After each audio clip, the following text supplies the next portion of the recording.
Welcome to this edition of Crystals of Experience on this Tuesday from Kumar Bala. The topic for today of discussion is reinventing oneself midstream or midlife to enhance one's skills or to be more relevant in the modern times.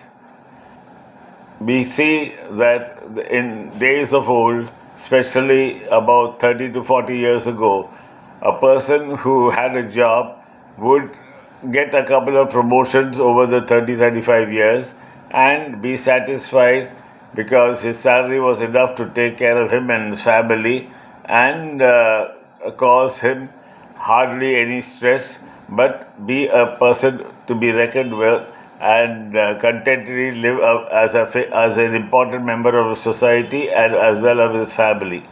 But with the passage of time and with the market becoming what it is and competition growing out of bounds, the same person now has to reorient himself and should not be left behind. Suddenly, the field is become far more difficult for the middle ages or the senior people because the youngsters are coming upon them in leaps and bounds. Present jargon and words to that effect definitely has its advantage for the young generation who promise a lot and though they may not be loyal in the old fashioned way, they prefer to come like a T20 batsman, come here, blaze away, play a small, smart innings, and then make off with whatever wealth they have. But the person who has spent his life or is now reached mid age from the beginning of his days in this company or his organization now feels the necessity to reinvent himself. He doesn't have to go very far because we need to take the example of the eagle. The eagle lives for 75 years in absolute majesty.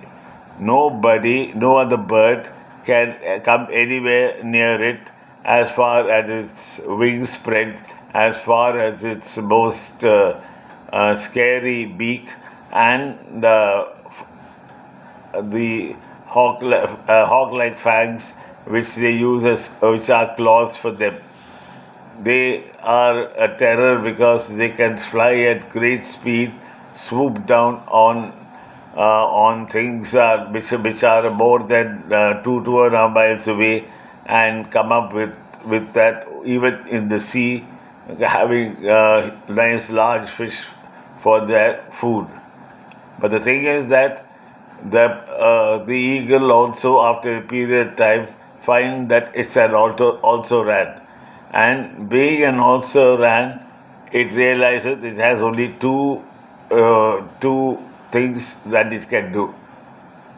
It can succumb to its slowness and the lack of sharpness of its beak and claws, and sort of watch the fading eyesight, which has been on guard for so many years, and choose the course of dying, or it can go, which it usually does, on a different course. And that is what we are talking about in today's reinvention of oneself.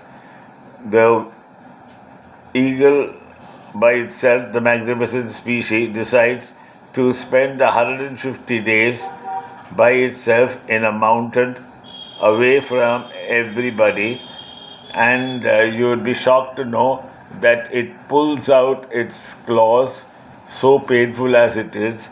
It breaks its beak, the most powerful sharp beak, and also removes slowly the feathers on its body.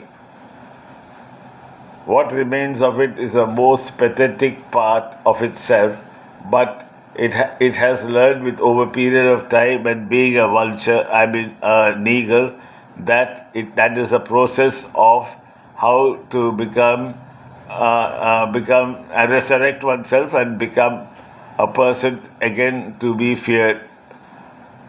I beg your pardon, not a person but an eagle to be feared. So what it does is that it lives on small insects and bides its time with every growing day.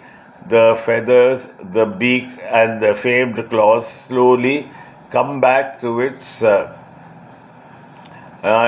shape, and with the passage of time, the all his ammunition, which was defunct and now out of use, slowly builds its up, and after about 150 days, it looks like the famed eagle which we all know.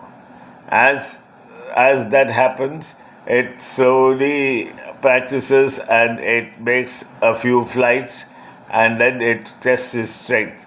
Once there is power in the claws, once there is sharpness in the beak, and the eyesight which is rested is now able to see over huge distances, the eagle again takes off from a majestic flight, and this time it's not into obscurity but into its winning ways again.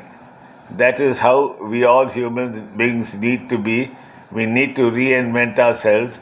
We need to chew the humble pie, get down to the best we can do, and re equip ourselves in such a manner that when we come back, we'll be a force to reckon with. I wish you all luck in your efforts to be thus, and we look forward to seeing you again.